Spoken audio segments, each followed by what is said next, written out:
Welcome back po sa Panahon TV. Sa puntong ito, alamin naman po natin ang extremes of temperature at ang relative humidity.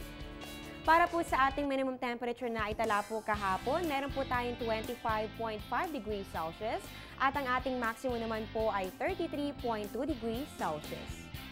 Para naman sa ating relative humidity, umabot po ang minimum ng 69% at ang maximum naman po natin ay 98%. Bago po kami magpaalam, tandaan niyo po na pwede kami i-like sa Facebook panahon.tv or follow us on Twitter at Panahon TV at syempre po, welcoming kayo sa aming website at www.panahon.tv. Abangan niyo kami mamaya sa Balitaan Good Morning Boss at sa oras-oras sa Panahon TV Express dito lamang sa Telebisyon ng Bayan.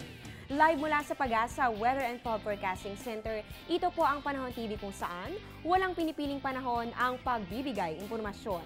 Ako pa ang inyong weather lover, Amor La Rosa, na nagsasabing tag-init o tag-ulan man dapat pinaghahandaan.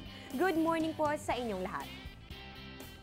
Ang programang ito ay hatid sa inyo ng Air 21. Sagot ko, padala mo!